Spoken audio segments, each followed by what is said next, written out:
What's going on, folks? Ted from Nerd Immersion here, and yeah, seems like I was right, although I was a year off. Dragonlance is coming to 5th edition Dungeons & Dragons. We received a new Unearthed Arcana today called the Heroes of Krynn. For those of you who don't know, that is the world of Dragonlance, which earlier this year, or maybe it was even late last year, when I interviewed Tracy and Laura Hickman, the creators, or co-creators of Dragonlance, they told me that the new novel for the new trilogy is coming out this year. And as such, I speculated that, based on that, the book would coincide at some point. And now that we have this Unearthed Arcana set in that same world, I feel like that means it's pretty evident that at some point this year we will be getting that Dragonlance campaign setting. I also do have some speculation about other things we'll be seeing this year, including the new format.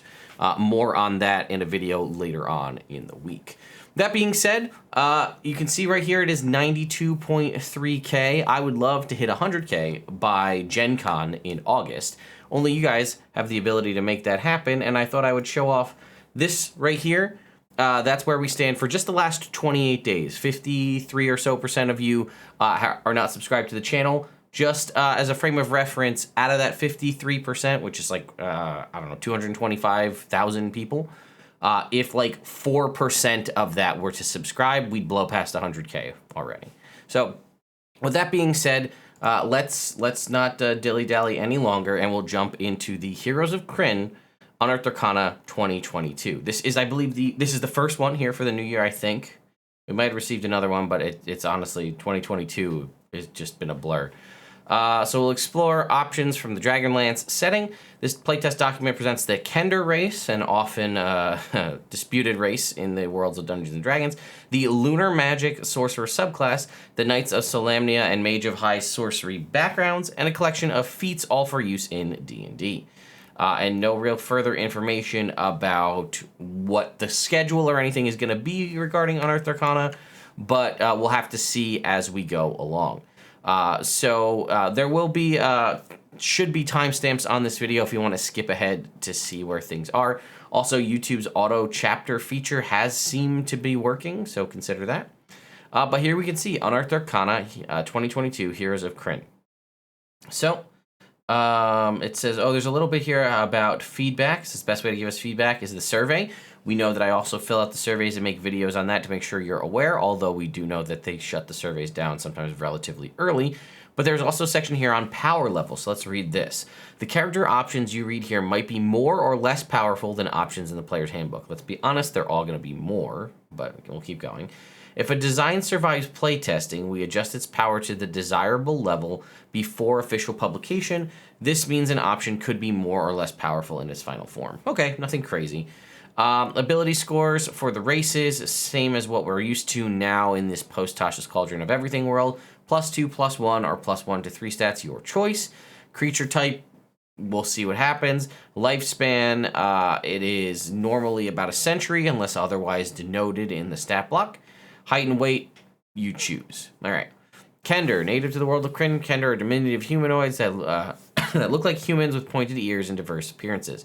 They have a supernatural curiosity that drives them on to adventures big and small. They're essentially almost like a Hobbit-style creature, but we'll take a look at what we've got here. So they are humanoid, they are small size, their walking speed is 30 feet, further reinforcing the fact that Wizards of the Coast seems to be 30-foot movement speed across the board. I wouldn't be surprised in 2024 if dwarves and halflings and such get their movement speed up to 30. Brave, you have advantage on saving throws you make to avoid or end the frightened condition on yourself. And then you have Kender Ace. Starting at 3rd level, you possess a magical ability to pull an item out of a bag or another container as a bonus action. You can reach into a container you're carrying and roll on the Kender Ace's table to determine what item you pull out. The object glimmers softly and disappears after an hour. You can use this bonus action a number of times equal to your proficiency bonus, and you regain all uses when you finish a long rest. So you can pull out 5d6 gold pieces, one simple weapon of your choice that has the light property, one item of your choice from the Adventuring Gears table in the PHB that costs no more than a gold and weighs no more than a pound, one random item from the Trinkets table in the player's handbook, your choice of a crowbar or a grappling hook, or one item of choice from the Tools table in the player's handbook. This item must cost no more than 10 gold pieces. So let's take a look at that feature a little bit more. So you get this at 3rd level. You get the magical ability to pull an item out of a container or a bag. Now, as far as I can tell, that item didn't exist there previously. You can reach into a container you're carrying and roll on the Kender Aces table. Yeah, the object glimmers softly and disappears after an hour.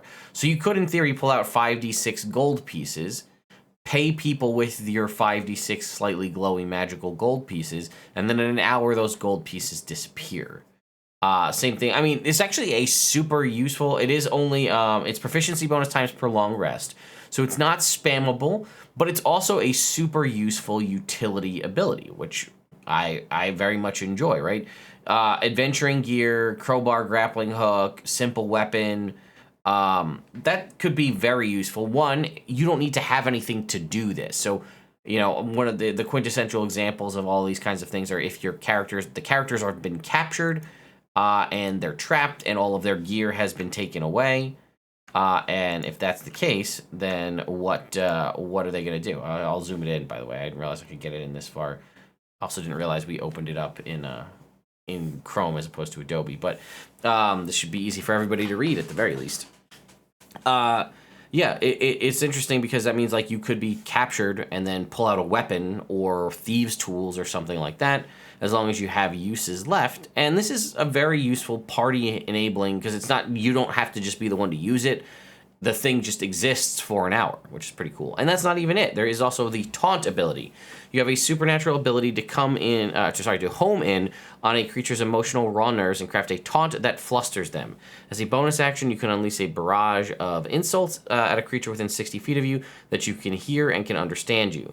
They must make a wisdom saving throw based off your charisma or have disadvantage on attack rolls until the start of your next turn. You can use this bonus action a number of times equal to your proficiency bonus, and you get them back on a long rest. See, this does kind of bug me a little bit, and I'll tell you why. It has nothing to do with the ability. I actually very much like the ability. It's a taunt, classic stuff we see in all sorts of games, MMOs and whatnot. A taunt feature, you're pulling aggro, as it were, to you, in theory, but as such is providing disadvantage on attack rolls until the start of your next turn, which also helps the rest of the party, which I very much enjoy that. And it's bonus action to activate, which also lets you still have your full action to do things. And again, proficiency bonus times per long rest. It just bugged me because both of these abilities are proficiency bonus times per long rest, and we saw some of the updated races in Mordenkainen's Monsters of the Multiverse that very much look like they should have had this kind of proficiency bonus times per long rest, and it was opted not to. I'm looking at you, Asmar, but...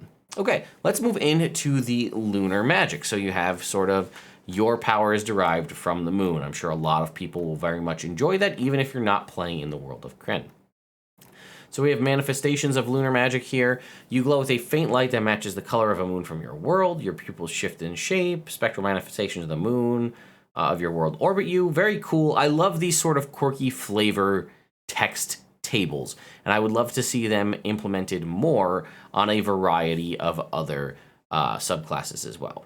So what do we get at level 1? We get moon fire. You call down the radiant light of the moon on your command, or I guess in the name of the moon you will punish your enemy. You learn the Sacred Flame spell, which doesn't count against the number of sorcerer cantrips you know. And when you cast the spell, you can target one creature as normal or two creatures within range that are within 5 feet of each other. That right there is fantastic. I mean, it's radiant damage because it's Sacred Flame. They don't get to, you ignore cover mechanics because of the way Sacred Flame works. It's a dexterity saving throw, which is pretty common, but this is huge because this allows you to essentially get almost like a free twin spell, or essentially turn Sacred Flame almost into an acid splash, as it were. Which is very cool. I very much enjoy that feature. And then you get Lunar Embodiment. Once again, we are seeing the return and seemingly the adjustment and what I assume will be carried forward into the updates in 2024 of sorcerers now get spells just out of the gate. So you learn additional spells when you reach certain levels in the class, shown here. Each of these spells counts as sorcerer spells for you, but it doesn't count against the number of sorcerer spells you know. So the full moon, there's tied to the lunar cycle, I see. So it is only 5 spells. Whenever you finish a long rest, you can choose what lunar phase manifests its power through your magic. Oh, okay, so you actually get to pick. Where we did see some of the things like the Tasha's Cauldron sorcerers, the Psionic Soul or whatever it is, and the Clockwork Soul, Psionic Mind, whatever they are, those two, they got 10 spells prepared, right? Here it looks like you're only getting 5. But with those 5, you get to pick a different school basically at the end of every long rest. I was thinking initially it would be linked to the lunar cycle. It does not seem to have to be. You could play it that way if you wanted. So full moon spells are Fairy Fire, Moonbeam, Death Ward, Freedom of Movement. That's wrong. Death Ward is a 4th level spell? And they have it listed at 5th level? Okay, whatever. Freedom of Movement and Mass Cure Wounds. New Moon is Dissonant Whispers, Darkness, Bestow Curse, Evard's Black Tentacles, and Mislead. And Crescent Moon is Sanctuary, Blindness, Deafness, Phantom Steed, Hallucinatory Terrain, and Dream. Yeah, I am like 90% positive that Death Ward's a 4th level spell, and they just flubbed it up and put it in there. So you'd have access to Death Ward. Yeah, it is a 4th level spell at 5th level, but you wouldn't be able to cast it until 7th level. So I guess not everything makes it past the QA test, so that'll be part of my feedback for sure. But yeah, when you finish a long rest, you can choose which phase. While in the chosen phase, spells of the associated phase in the lunar spell table can be cast once. Whoa, hold on. They can be cast once without expending a spell slot. Once you cast a spell in this way, you can't do so again until you finish a long rest. That's huge. Wow. You get 5 free spells per long rest. Yeah, can be cast once. Yeah.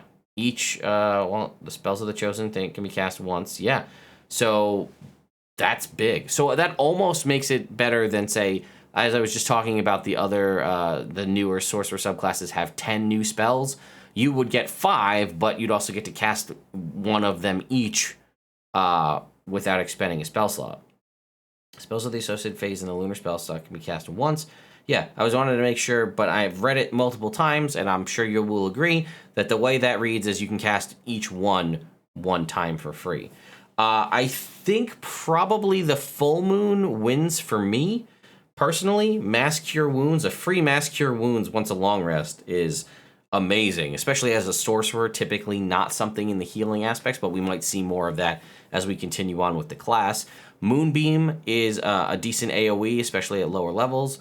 Death Ward, again, we don't know what they meant to put there for 5th level, but it probably wasn't supposed to be Death Ward. Fairy Fire, also very useful, but even the other ones also have very useful abilities, right?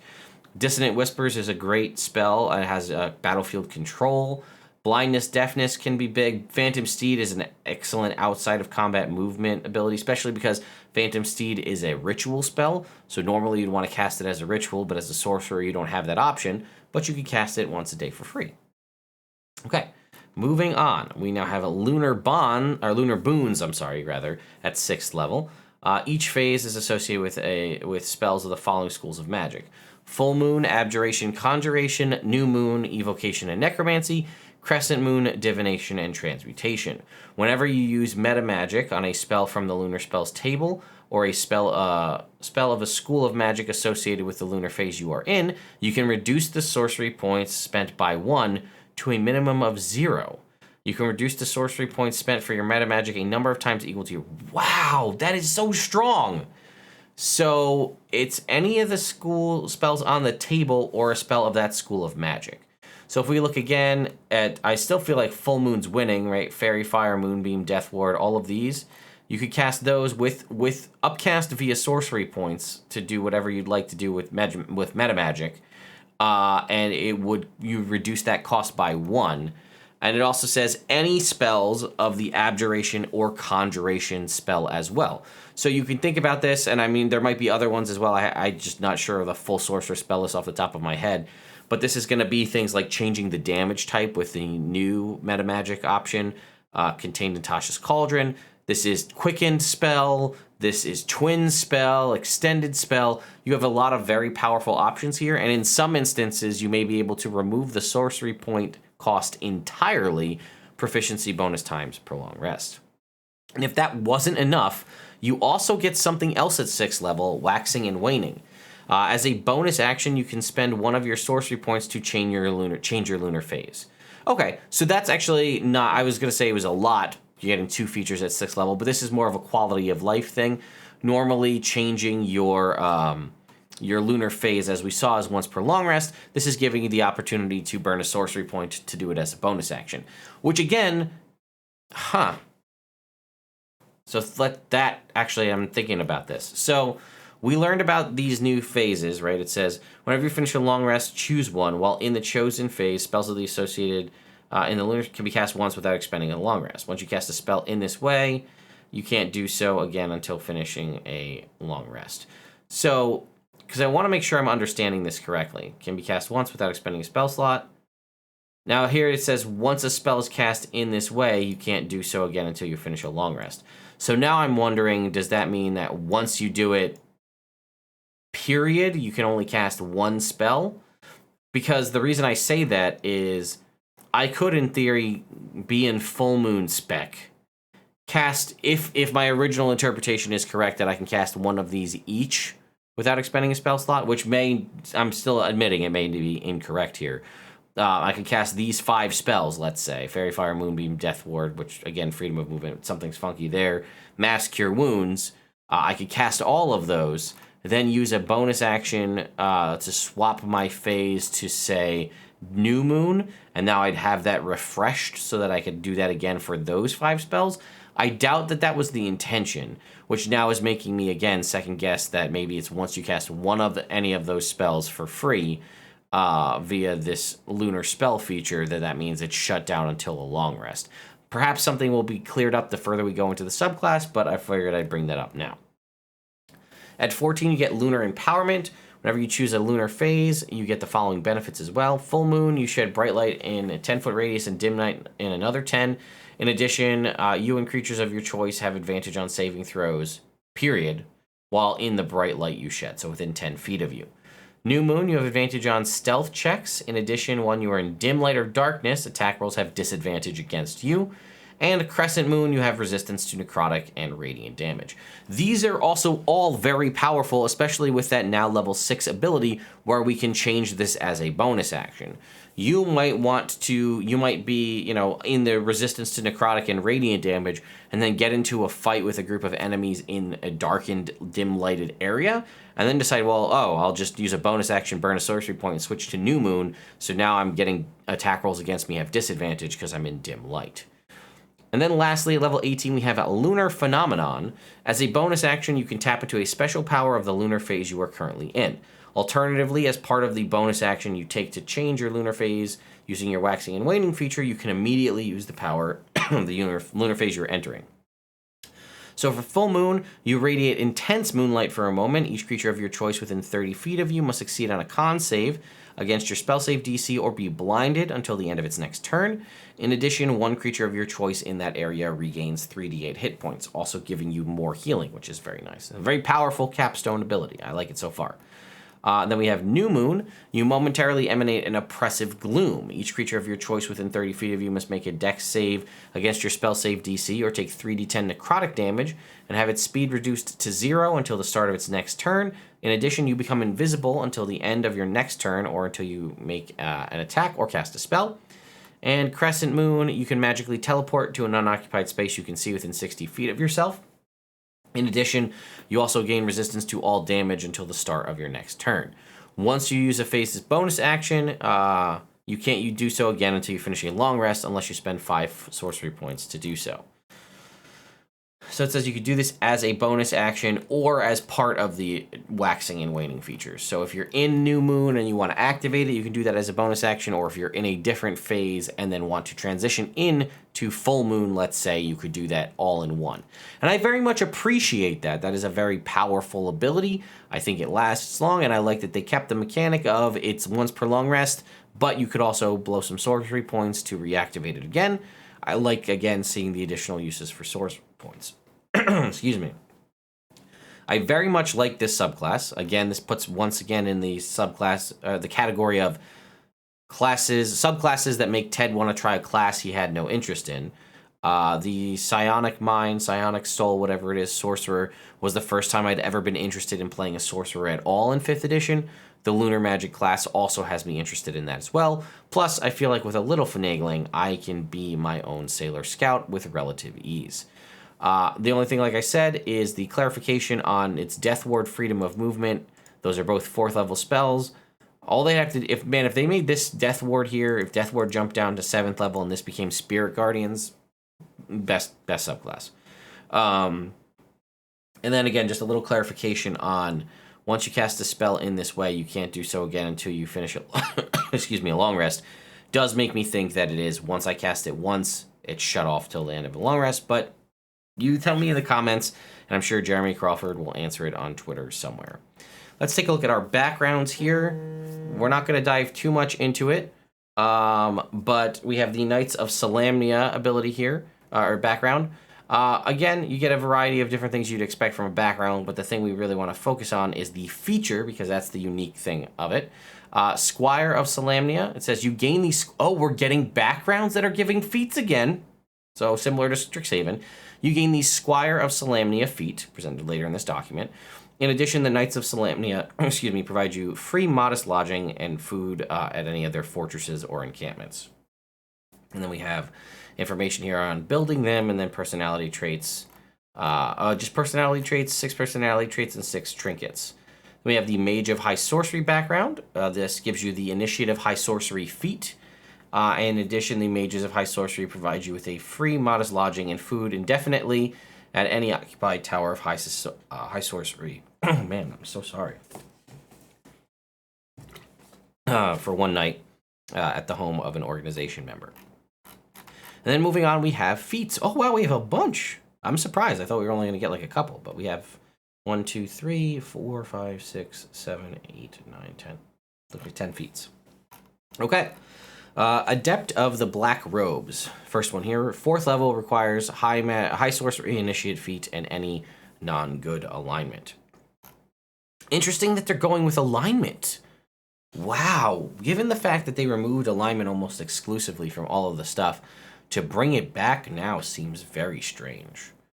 I think what we'll do is we'll cover all the ones that don't have prerequisites first, so we can establish that up front. So first we'll look at Divinely Favored. Okay, God's chosen you. You learn Thaumaturgy cantrip and 1 1st level spell on the alignment based on the alignment of your character, specified in the alignment spells table. I'm so sorry. You can cast the chosen 1st level spell without a spell slot. Must finish a long rest before you can cast it in this way again. Cast it with any spell slots you have. Again, very much like an updated Magic Initiate feat. And it's Wisdom, Intelligence, or Charisma. Your choice. Oh, and here's the alignment spells table. Evil is 1st level Warlock or Wizard. Good is 1st level Cleric or Wizard. Neutral is 1st level Druid or Wizard. In addition, you can use a Holy Symbol as a spellcasting focus. Okay. So that's pretty self-explanatory. It's Thaumaturgy and 1 spell of your choice from that, and then you can cast it without a spell slot. It's actually slightly weaker than Magic Initiate in that you only get the 1 cantrip, but it does also have the updated language that allows you to cast it with any spell slots you have. Okay. Next up was Initiative High Sorcery. I imagine it's going to be very similar in nature. Oh, it does require you to be an apprentice of High Sorcery, which I guess, we were talking about. The background gives it to you, but you could also have it storyline-wise. Choose one of the 3 moons of Krynn. The Black Moon, the Red Moon, or the White Moon. You learn 1 cantrip and 1 1st level spell based on the Lunar Spells table below. You can cast a 1st level spell without a spell slot, with any spell, and then cast it with any spell slots you have. All right. So for, I'm going to say Nuitari, the Black Moon, choose from Chill Touch, Mage Hand, Vicious Mockery, and get a 1st level wizard spell from the Evocation School or Necromancy School. Lunatari, Guidance, Message, and Prestidigitation. Choose 1. 1st level wizard school from Divination or Transmutation. And Solinari, Produce Flame, Resistance, and Spare the Dying. And then a 1st level wizard spell from Abjuration or Conjuration. And the last one was Squire of Solamnia. Proficiency with medium armor and martial weapons. Advantage on saving throws made to avoid falling off a mount. And when another creature you can see within 30 feet of you makes a saving throw, you can use your reaction to inspire them. If they can hear and understand you, they get advantage on the saving throw, once per long rest. So that's better than medium armor master, I feel like, in a lot of ways. It also, I feel like, negates the need to ever take weapon master as a feat. Not that we need anything to tell us how to do that, but... Alright, back onto the adept ones here. Adept of the Black Robes. It requires 4th level, and that high sorcery feat, and being non-good alignment. You learn 1 2nd level spell of your choice. It must be from the Evocation or Necromancy schools of magic. You can cast this 2nd level spell without a spell slot, once a long rest, and you can cast it with spell slots you have. And the spellcasting ability matches the one from the high sorcery table, or high sorcery feat. And also Life Channel. When a creature you can see within 60 feet fails a saving throw against the spell you cast, you can expend a number of hit dice equal to the level of the spell. Roll a number of hit die equal to half the number of hit die expended, rounded up, and add the damage the triggering creature takes increased by that amount. Wow, so that's just a flat out, like, a damage boost. So it says pick a number of hit dice. So if we choose 4, we roll a number of hit die equal to half, so we'd roll 2, and that creature would take that increased damage. I'm so sorry. It looks like they're all going to be relatively the same. We're all going to have a something magic feat, which is a 2nd level spell from a school of magic, so I'll touch on that, and then they all have their unique ability. So Red Robes has no alignment feature, and it has to be divination or transmutation. And its ability is Magical Balance. When you make an attack roll, ability check, or saving throw and roll a 9 or lower, you can use your reaction to take a 10 instead. Proficiency bonus times per long rest. The other one was not, Life Channel was not limited, but it was limited by the hit dice. White Robes is any non-evil alignment. It is of abjuration, a spell of abjuration or conjuration, and protective ward. When a creature you can see within 30 feet takes damage, you can use a reaction to expend a spell slot. Roll a number of d4s equal to that spell slot and reduce the damage they take by that, plus your spellcasting ability modifier. Was there one more adept ones? Black, nope, that's it. And then we have Divine Communications. This is a sort of boosted cleric one. Increase the ability score that you chose when you chose Divinely Favored by 1. So Intelligence, Wisdom, or Charisma goes up by 1. You learn to speak, read, and write Celestial and 2 other languages. And you can cast Augury and Commune without a spell slot, but must finish a d4 long rest before you can cast them again. And you can cast them with spell slots you have. And then we have, what do we have? 2 night spells? 3 night feats, rather. Knight of the Crown. Increase your strength or dex by 1. When a creature you can see within 30 feet of you makes an attack roll against a creature that's within 5 feet of you, you can use a reaction to grant advantage. Proficiency bonus times per long rest. Knight of the Sword. Proficiency in Intelligence, Wisdom, or Charisma saving throws, your choice. That's pretty strong, actually, because this will combo with Resilient to allow you to get another proficiency, saving throw proficiency. And immediately after you or a creature within 30 feet may fail an Intelligence, Wisdom, or Charisma saving throw, expend a hit die. The saving throw increases by an amount equal to the roll of the hit die, potentially turning a failure into a success. Once you've turned a failing saving throw into a success, you can't do so until you finish a long rest. So you can attempt to do that as much as you want, equal to the number of hit dice you have. Also nice to see them expanding the hit dice mechanic. And then lastly, Knight of the Rose. Increase your Constitution score or Charisma score by 1. When you roll initiative, you can choose up to 3 other creatures within 30 feet. Each creature gains temporary hit points equal to a roll of your hit die, plus proficiency bonus, plus ability modifier increased by the feat. Proficiency bonus times per long rest. And that is it. Aside from my voice seeming to crack out and slowly disappearing during the course of this, I'm a huge fan of a lot of this. I like what I'm seeing here. I like the Lunar Magic Sorcerer subclass a lot. Seems, whether or not you agreed with it, it seems like my concept of enjoying feat trees has returned. I'm not sure how I feel about the concept of more backgrounds giving feats. Let me know your thoughts on that in the comments down below. Do you agree with backgrounds giving feats, or should backgrounds be purely roleplay based? And the Kender is okay. I'm not like in love with it, but it has interesting abilities. The feats and the subclass were really what do it for me. But yeah, so like I said, be on the lookout for a video later this week about the future expectations, my speculation about what I think D&D 5e is going to bring to us in 2022. And make sure to stay tuned to the channel, as later this evening / afternoon, I'll have a video all about a really cool supplement that's coming out, especially if you're a fan of ghosts and ghost hunting, and possibly, dare I say, ghost busting. So, thank you all so much for watching, and I'll see you next time.